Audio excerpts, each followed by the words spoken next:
Hiya, love, and welcome to another episode of Mandatory Redistribution Party. Today, me and Jack talk about nukes, bomby boys, and the politicians who love them. Nukes are singularly evil, suppositories rejected by the anus of Satan. They are the planet-obliterating power that glows sleepily in the back pockets of our increasingly jingoistic world leaders. Rarely addressed outside of elections, when party leaders fresh from being grilled about the Earth's incremental destruction at the hands of climate change compete to be the most adamant to lay waste to continents. What a bloody joke, eh? Roll the app.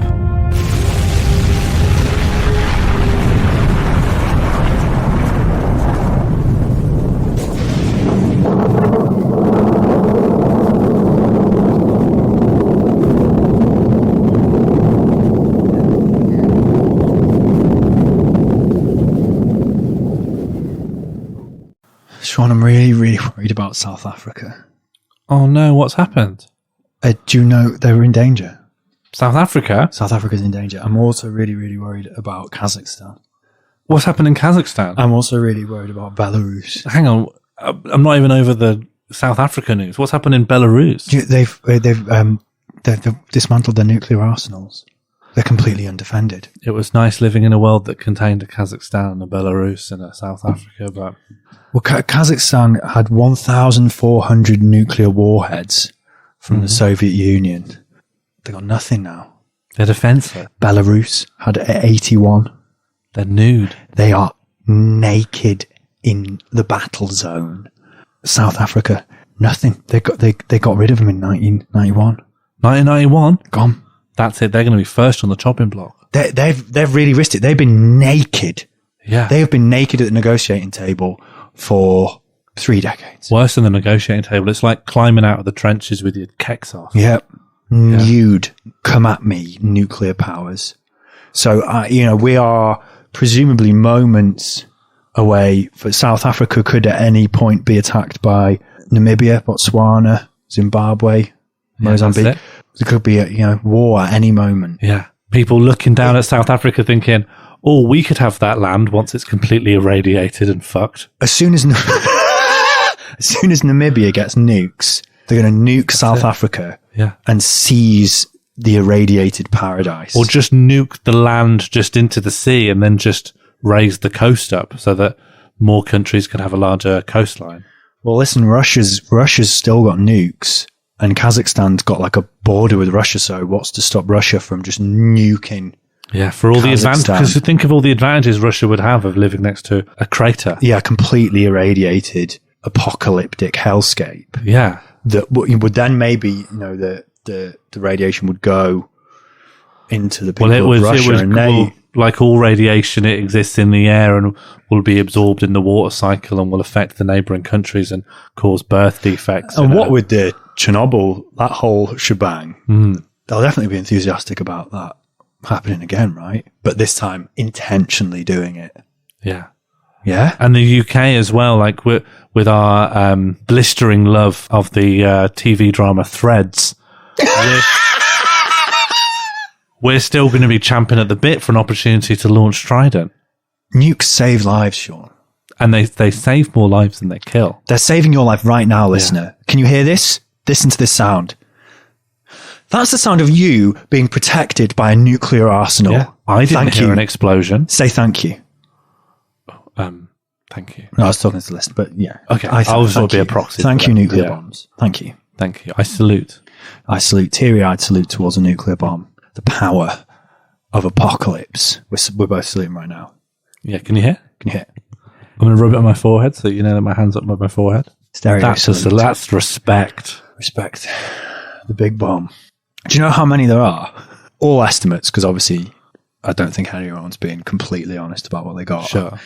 USA's got 6,185, which is enough to destroy the world. Yeah. You could actually destroy a over. few planets completely. We got 200. UK, yeah. 200. France, 300. Okay. Yeah. Israel, 90.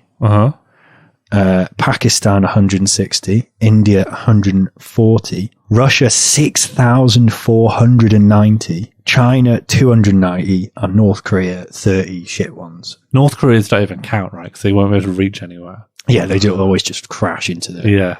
Well, they've got the nukes, but they haven't got the thing that takes the nuke. They haven't got the trebuchet. They could post it. Yeah. Trebuchet. You know, there was recently like test footage of all the nuclear stuff got declassified. Oh, like the huge, like the Tsar bomb, that one that curved with the curvature of the Earth. Tsar Bomba. I think that's the name of the largest nuke that was ever tested. Yes. Yeah. Nuclear warheads are so much bigger now. Yeah. We look back to Hiroshima and Nagasaki to think of what a nuclear warhead is. That's nothing. That's nothing. That's nothing. Well, they've also made like smaller ones that they call tactical nukes. Yeah, sure. Which is like, what does that even mean? Oh, I will tactically kill these civilians in just this area. Yeah. I will tactically blow off this swathe of your nation. And irradiate hundreds of miles around it tactically. But yeah, I think they've made small, but also huge giant ones, yeah. And then, because, like we said about Fallout, this stuff won't just, it will blow up. One of these, like the big warheads that are available, will not only like blow up, like have a crater that encompasses cities, but the fallout will just destroy the whole planet. Just one of them. Like the presence of that much. If you think of Chernobyl was one, and that it, mutated sheep in Wales or whatever. That's what I mean. Like people were evacuated from their schools all over Central Europe, and then in Eastern Europe, like the effects it had on the surrounding area, and then the continual fuckness. You're not allowed to touch animals in visits to Chernobyl now. Fuck. Like animals will come up to you because none of them have seen humans enough to like know to fear humans. You're not allowed to touch them. Fuck. So you imagine that one of these new insane god level nukes ever went off, and what that would do just to the water cycle. What that would do to the oceans permanently. Yeah, what would it do to food? Yeah. What would food be like after we defended ourselves? Yeah, like it's taken us a couple hundred years to like fuck the climate so much that we're facing like catastrophe. People are actually experiencing catastrophe now, in like Micronesia or whatever. But we could do that even worse with one decision. And to not do so, Sean, is cowardice.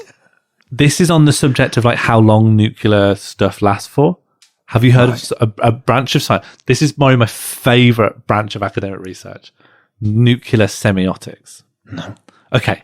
So here is the challenge to you. Nuclear waste material lasts thousands of years. Yeah. Right? Before it's remotely safe to go near. So you need, if you're going to dump nuclear waste, like serious amounts of it, you need to make clear to anyone that might approach it, don't. Danger. However, by any estimate, the amount of time it will take before the nuclear waste becomes safe again is probably going to be longer than our civilization. So, because you won't know what the fuck the sign means. So the sign has to be readable for people who don't have anything like the same language we do. Yeah. Has to be basically readable to aliens. Yeah, they don't have a Rosetta Stone or anything. They have to see it and immediately go, oh, no, that's bad. Yeah, go bad. Yeah. So what do you put there? And that is an actual discipline of working out how to tell people in tens of thousands of years to avoid certain areas. So you got to imagine in 10,000 of years, let's say the world's still going, someone could just walk up a site, like civilization's crumbled. It's basically back to like an agrarian society. Fuck. and they come across this thing, like it'd be like Planet of the Apes. And Yeah. there's just these things there, and Bad. this is bad. I feel dread here. I must never go past this point. So you have to create dread with an image. What is the symbol? That black circle with 3 black triangles on a yellow background? Yeah, that's one of them. But I mean, you can't just put I'd see that and be like, oh, I think that's something to do with nukes, but that wouldn't instill. Yeah, but you've got to imagine that you're from a future civilization. You've just never seen that symbol before. Yeah, you'd be like, what the fuck? So think what have they come up with? What's like the thing? they haven't really. I mean, there's Loads of skeletons. that's what I was thinking. It has to be associated with death. Yeah. Because I said Planet of the Apes. Isn't there a thing in that with like just crucified humans? If you went Planet of the Apes, Yeah. Yeah. I haven't seen it for ages. I think there's like a forbidden area that's got crucified humans near it, Fuck. and that'll do it, right? Yeah. I wouldn't. yeah. I wouldn't Yeah, approach don't go the this way. crucified- Yeah, I'll just go the other way. Probably I'll go quicker. round. Yeah, yeah. I'm not in a rush. I'll go around this bit. But that's how long nuclear material lasts for. You've got to think beyond the fall of your own civilization. Fucking hell. Yeah, but I'll tell you one thing. What? I'd press the button in a heartbeat.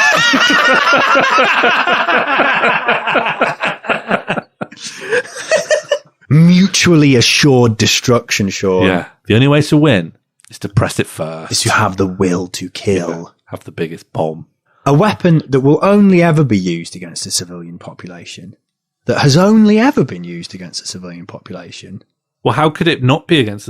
Yeah, exactly. Unless you had a city that was just the government, and all the surrounding areas were also the government.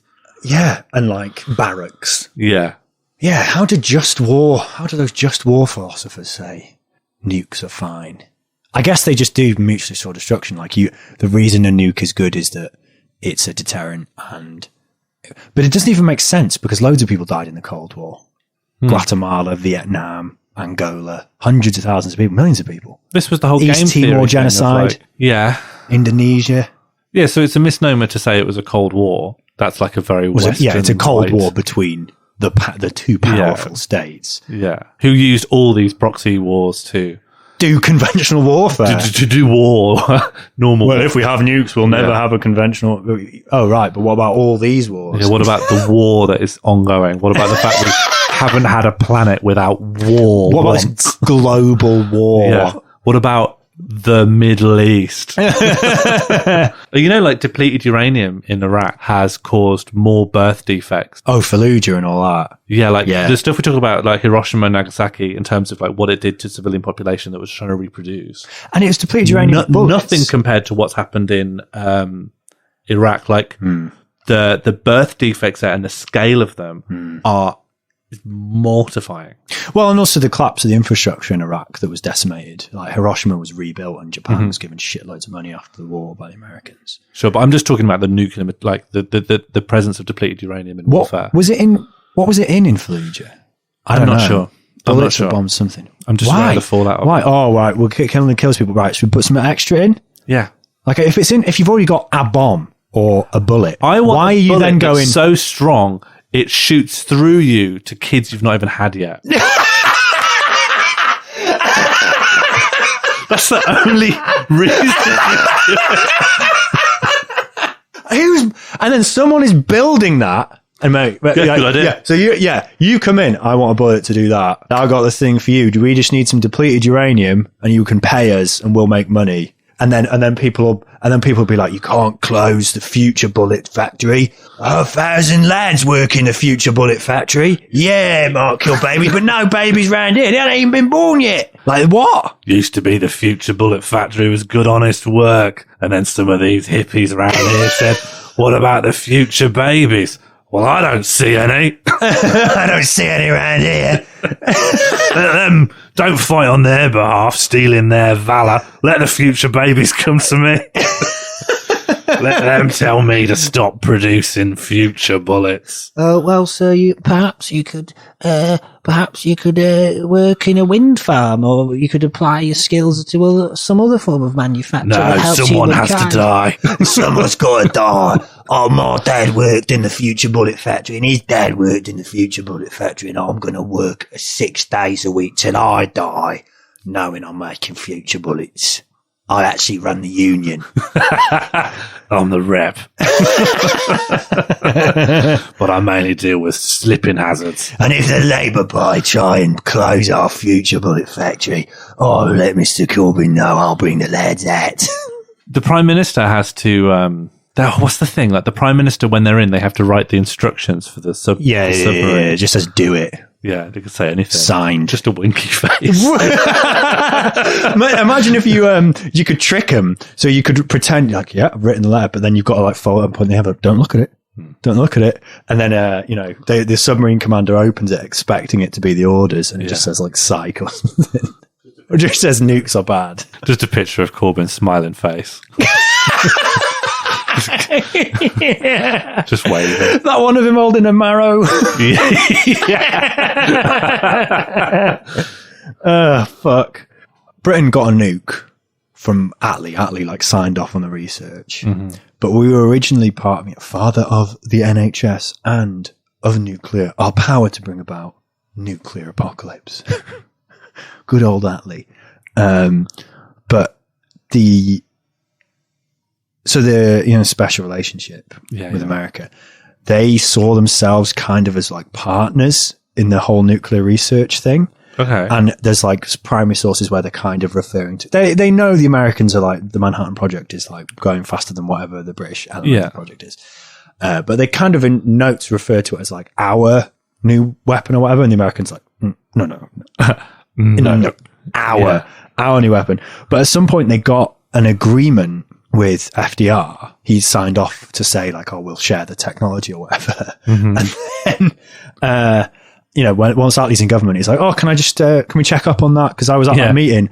And can we just sync our files, please? Yeah. Truman's like, what meeting? Wow. Right? And just like, apparently just lost the note that said the meeting had ever happened and just didn't refuse to share anything. Wow. Yeah, which is really fucked. Because then, when Attlee started the UK's nuclear program, I think the Soviets got a lot of their shit by infiltrating that program. Yeah. So that was a real oopsie daisy for the Americans to do that, because it probably leaked it to the Soviets and got them the nuke earlier. Yeah, that's wild. From just not shit from Truman being like, what note? It's nuts, isn't it? I think I was thinking about some of the arguments you make against nuclear bombs. And the obvious one is just how much money, like trillions of pounds every year. All these countries are spending so much money on nuclear bombs that could, probably the amount of money that's spent on nuclear bombs could like eradicate poverty worldwide. Yeah. I'm pure guessing, but it probably could, right? It's a lot of money. I mean, there is a figure that's put to eradicating poverty, and it seems achievable given the amount of wealth that goes on completely unnecessary projects. Yeah. Yeah. I think eradicating poverty would make the world a lot safer. Call me crazy. I think it would. It would definitely contribute positively rather than negatively. Well, the weird thing about nukes now is that the global threat is terrorism, right? We're not worried about Russia. We're not worried about the Cold War. We're worried about the guerrilla warfare tactics of radicalists. Like, let's say that this is what the mainstream fear-mongering is about. Okay, yeah. Well, yeah, you're not saying that is the main thing. You're saying that's the main. Yeah, in the same way that when the security services are going to say the main threat is terrorism and cyber terrorism. Yeah, I'm not saying that terrorism is a threat to my life. No one's ever going to come and blow up my road. Yeah. But like during the Cold War, there was a chance of a nuclear problem, but Russia wasn't really the enemy of your average American. Yeah. It was an ideological enemy of the people that were running the country. Same thing that's going on with terrorism. Like I personally, obviously I don't want terrorism to happen. Yeah. But I don't think that the ultimate cause is that ISIS sprang out of nowhere for no reason. Everything's connected to imperialism. So just with all those caveats out of the way, the fact that we still have nuclear arms now in an era where what we're worried about is terrorists. And where do terrorists live? Oh, just in our cities. They are anywhere. There could be anyone. Yeah. So how do the bombs protect us from the principal threat that's facing our nation? Do we just drop it on Luton? What are we going to do? Like, what are nukes supposed to be for? Because there isn't another superpower that's endangering us. Our problem is destabilization. The Islamic State's gone, but that was the big bad for a long time. We were never going to drop a nuke on them, but also the threats that were being faced us wasn't a nuke in the first place. We don't need a nuclear deterrent. ISIS didn't have a nuke. But do you think you need a nuke? Like, even if you teleport back to the Cold War and go, okay, you're the UK in the Cold War, do you need a nuke? Is the UK in more danger than fucking Spain because it wouldn't have, I mean, even if you're America, you don't need a nuke, because if a nuke, you're only asking whether you'd take revenge. It doesn't exactly. It doesn't help you at all. There's two main arguments against nukes that we've kind of hit both there. One is it's a shitload of money that could be spent on other stuff. I think that's fairly convincing. Mm-hmm. Argument two, nukes are dubiously relevant because it would only ever be used for revenge during the Cold War, and really fucking pointless now. Yeah, in the current framework of international relations, right? But ultimately, ignore both of those. Like, they are evil. Like a nuclear bomb, if you use that, is evil. You would, as you say, only ever use it for revenge. It can't be used tactically. It can only be used to indiscriminately murder civilians. It's a scale of murder that feels, what's the quote and who's it from? Like, a death is a tragedy and... Oh, it's Stalin. It's Stalin, isn't it? One death is a tragedy, a million is just a statistic. Yeah. So one death is a tragedy, a million is just a statistic. And having a nuke allows you just to make statistics. Like, it's such huge death. I wonder what like an individual psyche would do in response to that. I think it fucked him up. Do you know the guy that was one of the guys on the Enola Gay? Mm-hmm. He did, which was the plane that dropped the bomb on Hiroshima.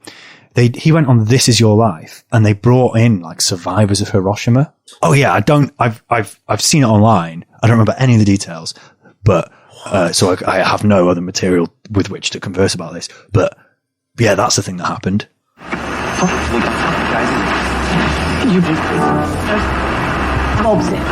If you've not seen the 1950s TV show This Is Your Life, the premise is lure a guest, maybe victim's the better word if we're using the word lure, lure a victim come into the studio using like a lie or a trick, for example.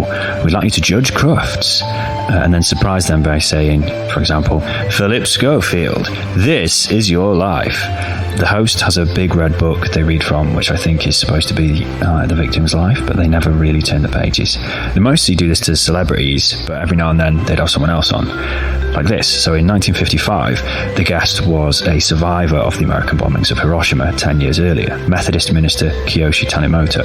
Tanimoto was in the US with other survivors who was taken to a hospital for reconstructive surgery, and Tanimoto was told that he was going to the studio to be interviewed about these people and their suffering. The whole thing's a pretty tough and bizarre watch, but it peaks when they invite Robert Lewis onto the set, the co-pilot of the Enola Gay that dropped the bomb on Kiyoshi Tanimoto's city, who according to some accounts is drunk. Hiroshima, August 6, 1945.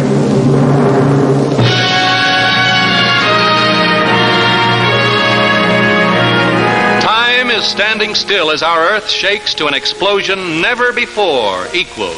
In a daze, you pull yourself from your position between the two garden rocks. From your vantage point, you again look out over the city. You started to tell us what you saw. What did you see? Well, I saw the whole city on fire. And many people running away from the city in silence. Their skin peeling off, the hanging from face, from arm, but strange to say, in silence, it looked like a procession of ghosts. Did you know that Hiroshima had been the first city to feel the force of atomic power? Well, I didn't know what happened. But as your mind clears, you think of your wife and baby, your church, your parishioners, all somewhere in the enveloping dust. You start to run toward the city saying, my God, help them. And looking down from thousands of feet over Hiroshima, all I could think of was, my God, what have we done? The voice again of a man whose second of eternity was woven up with yours, Reverend Tanimoto. Now, you've never met him, have never seen him, but he's here tonight to clasp your hand in friendship. Captain Robert Lewis, United States Air Force, who along with Paul Tibbets piloted the plane from which the first atomic power was dropped over Hiroshima.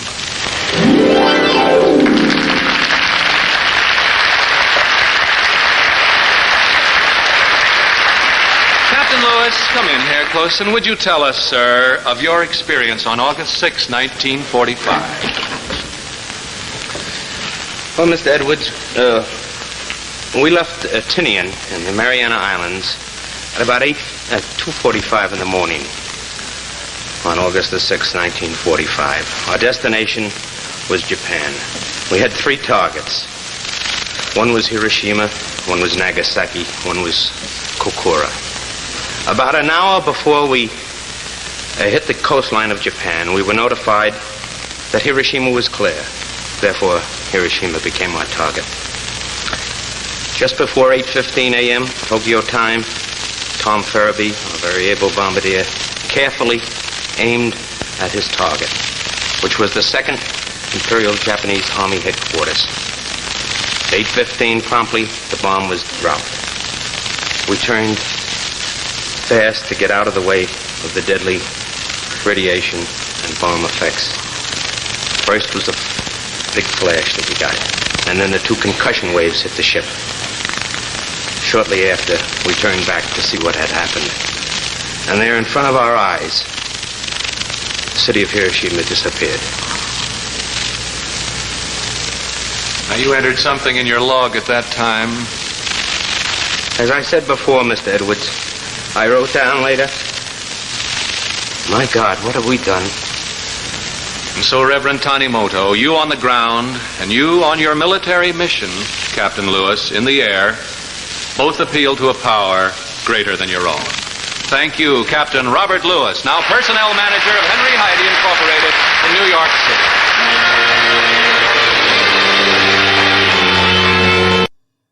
It's like gun ownership. It's the idea that if I saw someone with a gun, if I had a gun, I could de-escalate the situation. The lack of understanding that if you had a gun, it just means more people are getting shot now because this person has another threat to guard against. So now you're just going to get so many guns. Like, you know, people in America who have like 50 guns. And it's like, you know, you can't wield this many guns. Like, after the 2nd gun, how does the 3rd gun better protect your home? Head, wheel, helmet. Yeah. Which you can trigger with your tongue. It's maybe strange like a that you've string. gone for tongue trigger before maybe- you've gone maybe with you- feet, which are Well, no, their feet would be opposable. next. Yeah, so you got 5. Yeah, but I think why you can max head out at 5. third? I'd go to my appendages first. No, I think I've got more accurate control with my head. Like, if I can turn. But I mean, just it's the same. I feel like it's the same ideology of just like, they've got a thing, I need to have the thing, and it doesn't go through so many checks of going through into the situation, the scenario you're in. I'm in a restaurant. Someone's got a gun and they're holding up the cashier. I'm open carrying because that's legal in my state. Now I've got the gun. They're already pointing the gun at someone, so now I'm pointing the gun at that person. Yeah, it's kind of, I don't know, it's slightly different because I think in certain circumstances, so you know how the Black Panthers began? Yeah, so I'm fully into the Black Panthers. Like, they're them taking it for themselves, and the idea that actually in the Constitution it was about not allowing authorities to get too corrupt because the populace could always defend themselves. Yeah, so they just go around kind of following. Originally, the thing they do is they'd have guns and they'd just drive around behind cop cars and their presence would reduce the likelihood of police violence because the police have guns. But what I'm saying is we take it one step further and we take the logic that the Black Panthers use and we apply it to nukes. Do you think there would be as much police violence and intimidation if everyone had a nuke? Everyone had a personal nuclear warhead. If I had a nuke, what would I do? It's more like, how would it change my behaviour? How would it change people's behaviour? But I also know everyone else has got a nuke. Yeah. And is it in me? Like, where is it? Is it like I can detonate at any moment, but it also destroys me? Okay, I've made a decision. Yep. It's inside you, and you just need to think, explode. Oh my God. But I think you could lose it. I get angry. Yeah, I could get road rage or something and then just detonate the fucking M62. and irradiate Northern Europe. Okay, you think explode, and then you I hear... put in a code. I got to put in a pin. And then it says, it's got like, are you sure? Yeah, you've got to put in a 10-digit alphanumeric pin. Yeah. And you do this entirely mentally. So even if you are being attacked or whatever, you can still do it. Yeah, the enemy doesn't know. The enemy doesn't know. Yeah. So you've got to do something that's slightly complicated and might cool your temper, and then you get a prompt. Nuke? Are you sure? You hear your own voice saying, do you definitely want to nuke this 10-mile radius? Like it's you saying to yourself in a slightly incredulous way, do you definitely want to nuke everyone around for 10 miles? God, it'd change high school shootings, wouldn't it? Because it couldn't be a high school. It would just be, this city has been detonated. Yeah. When do you get given it? But imagine that. When do you get given it? When's nuke age? This is now just hereditary, like you were born with the nuke. You're born. What about toddlers? You know, like when the kids are really young, they don't have the part of the brain, they don't have any empathy or whatever, and if they have the strength of an adult, they but kill. You don't get the code. Oh, okay. So it's in you. The apparatus is in you, but you get given your password. In your 16th birthday card. Yeah? Yeah. Yeah. So you get the vote. Yeah. Vote sex bomb. Yeah. Big day. Oh my God. Real status symbol, 10 and 16. Everyone else in class who's still 15. Is he thinking about the code? Yeah, a real power imbalance in year 11. That would change, I mean, obviously, but that would change society in so many ways. Yes, Sean. Everyone having a nuke inside them that you can activate at any moment from their 16th birthday, from the ceremony called the bombing. Well, I said it was obvious. Yeah, fair enough. You did. I've defended myself. Yeah. I said this would be obvious. In what ways? Well, you'd be scared, but you'd be powerful. Scared of everyone, but everyone's equally powerful. And but also, you can't retaliate then, so it's not mutually assured destruction. Because if I'm in an argument with you and you nuke, I'm gone. I can't retaliate because we're both gone. Yeah, no one wins the argument. I guess it is a bit like nukes, because if if we nuked another nuclear country, they'd nuke us. Yeah. So it is exactly the same. But also, I'm aware, if I'm absolutely furious with you and I'm like, okay, I'm willing to die to kill Jack. I'd kill the people across the road. I'd kill all my neighbours. I'd kill people right into the city centre. I'd kill people out like who run like farms and stuff. Farmers? People who run farms. Yeah. Yeah, trying to use more careful language. Crofters. Yeah. Okay. A baby is born and bombed. Yeah. Okay. It's all over the news. Like, we know the bomb baby's been born. If that happened, would you argue that everyone should have a nuke? Or that or not? Okay, so rather than it being... So it's the transition. It doesn't already exist. Everyone's not nuked. It's the start. So one person has a nuke. Yeah. Are you going to go, and because if it's the rollout, you got to go to a pharmacist or something to go Boots. Yeah. And you say, please can I have a nuke in me. You sure? Put in all that, you got to sign all it's the like forms, with the Windows 10 update. If you already had Windows 8 or whatever, you could update for free. You've got like a 2-year window to be like, okay, 2 years to really think if I want a nuke. Yeah. Then you're locked in, or it's like really like proper booper expensive stuff. Yeah. You know, like there's also the option of we just take out that baby. We take out the nuke baby. Oh my God. Before it turns 16. Oh my God. I suppose it's like... Is that not more humane? Would you kill Hitler? Is that not more humane than everyone having nukes in their bodies? What are we So they're the choices. About? They're the choices. So we got to murder the nuke child who's done nothing to deserve murder. Just yet. Yes, okay, like but they just have the fucking hell. They do have a nuke within them that they can activate through a series of fail-safe passwords, so we can murder that human being. Safer than it could be. Yeah.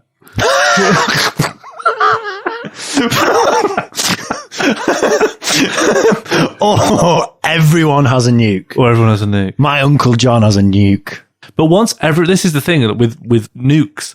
Once everyone has a nuke, you're never going to get it back to when no one has a nuke. Well, you'll never roll it back. That's the most convincing argument of the no nuke, we've got to have nukers. Yeah. Because if you got rid of all the nukes, so I've got rid of my nukes, right? But in a little drawer, I'm going to put a little note that says nuke recipe. And I've still got it. Just in case I find out that you're making a nuke. So the recipe is out there for the nuke. Yeah. So that knowledge, it's almost like the knowledge needs to be deleted. Or imagine everyone has nukes, right? And they have them for 20 years. Nuke baby was a while ago. Are we talking about countries or just... We're back to humans. Back to the hypothetical. Okay, yeah. And I'm trying to tell you, yeah, I think you should get rid of your nuke. And then I'll get more rid of my nuke as well. But if we both do it... That's still not enough. That means we're just disadvantaged in a world where everyone else has a nuke. And we have an option that while we would never use it, we just have one less option than everyone else. I'd do it. Really? Do you want to be bombless in a bomb-filled world? Yeah. Well... my nuke doesn't function as a deterrent because if someone nukes me, I can't retaliate. But anyway, I couldn't kill one person, so I could never kill millions. Yeah, obviously. I couldn't do it. So why even have it? I'm never going to be, as angry as I get, I'm never going to put all the passwords in to do it. So I may as well just get rid of it. And then I can be smug. The true power of a nuke. This is exactly what I'm getting to, right? In a world where everyone had nukes, but people like me or you decided not to have a nuke, there would be people like Joe Rogan and other Netflix triggered specials, right-wing American comedians railing against the unnuked soy boys like they do vegans now. These guys don't even have nukes. Yeah. This is a fucking clown show. How am I going to blow up the whole town? Comedy Unleashed. It's you can only do a set if you're nuked. Yeah, they do a metal detector on your torso so you can get it. Yeah, Geiger counter. Yeah, go on. The crackle. Yeah, you can do 10. You hear the crackle constantly from the Geiger counter. Well, actually, we can't all be very close to each other for too long because it'll actually become quite dangerous.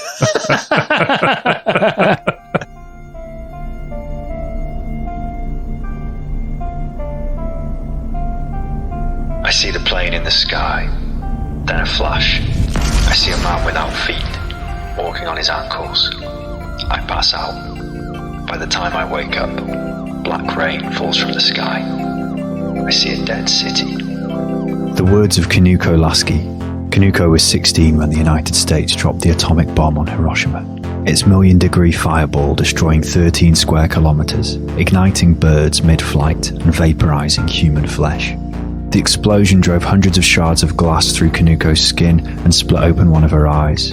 For a year after the attack, Kanuko's mother covered up any reflective surfaces, even pans, to keep her daughter from even glimpsing her disfigurement.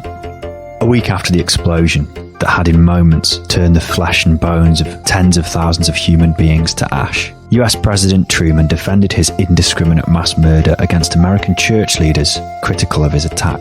Truman wrote of his victims, "The only language they seem to understand is the one we have been using to bombard them. When you have to deal with a beast, you have to treat him like a beast." The Japanese people had been completely dehumanized in American popular consciousness, portrayed more than any other Axis power as uniquely violent and ruthless. Anyone Japanese was a potential enemy. That's why 120,000 Japanese Americans were forced into concentration camps during the war. In the war, American mutilation of Japanese bodies was widespread. Troops would harvest body parts as trophies. Teeth and skulls were the most popular. FDR, Truman's predecessor, father of the New Deal and the closest America got to a social democrat, was offered the gift of a letter opener made of a Japanese soldier's arm. On the 6th of August 1945, every man, woman and child within a mile of the centre of Hiroshima was killed. Their shadows burnt into the stone of the few walls that withstood the fierce heat and hurricane force of the blast. Further out, people were crushed as buildings collapsed on their bodies or choked to death on smoke. Tens of thousands survived the immediate blast, instead dying in agony from severe burns. People further out died from radiation poisoning, vomiting, bloody diarrhea, flesh sliding off their bones. Pregnant women who survived gave birth to disfigured children. Other survivors were left maimed, poisoned, blind. The effects of the radiation continue today. The people who died in Hiroshima in 1945 weren't soldiers but civilians, mainly women and children who were no threat to the distant American men who ordered their mass murder. The Allies gave Japanese leaders no warning that such a weapon would be dropped in their cities. After the attack, the rest of the country had no idea what had happened, only that Hiroshima had gone silent. Planes flew over the city to investigate, discovering only ruin, death, and a dark rising cloud. Shock and disbelief spread as the rescue mission began, the emergency services decimated and unable to manage. Some of the survivors had fled to the city of Nagasaki, where, 3 days after the attack on Hiroshima, on the 9th of August 1945, the United States dropped a second bomb. As the second bomb headed to Nagasaki on his orders, President Truman announced the bombing of the city of Hiroshima as follows. The world will note that the first atomic bomb was dropped on Hiroshima, a military base. That was because we wished in the first attack to avoid, insofar as possible, the killing of civilians. War is defined as armed combat between groups. Combat is defined as fighting between armed forces. Fight is defined as the exchange of physical blows. In any normal use of these words, the American attacks on Hiroshima and Nagasaki were not war, not combat, not a fight. Not only were they not military targets, they were chosen precisely because they weren't military targets. They were chosen because of their civilian populations. This wasn't about war. This was something else. Atrocity is defined as an extremely wicked or cruel act typically involving physical violence.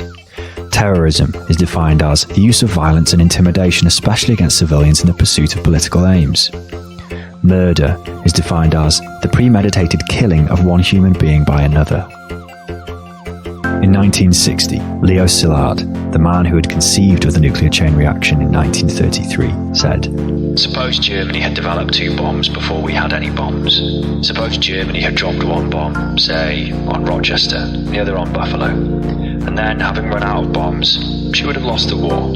Can anyone doubt that we would then have defined the dropping of atomic bombs on cities as a war crime, and that we would have sentenced the Germans who were guilty of this crime to death at Nuremberg and hanged them?" I'm sorry, I know that segment was really heavy, but I just wanted to emphasise the horror of these weapons.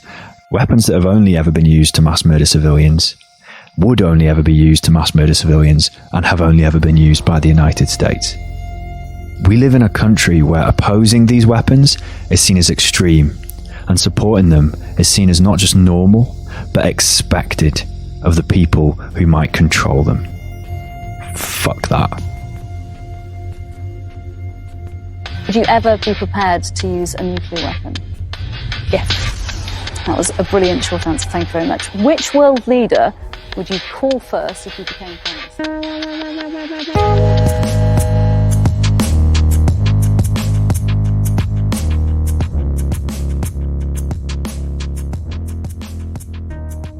Mandatory Redistribution Party was created and produced by Sean Morley and Jack Evans.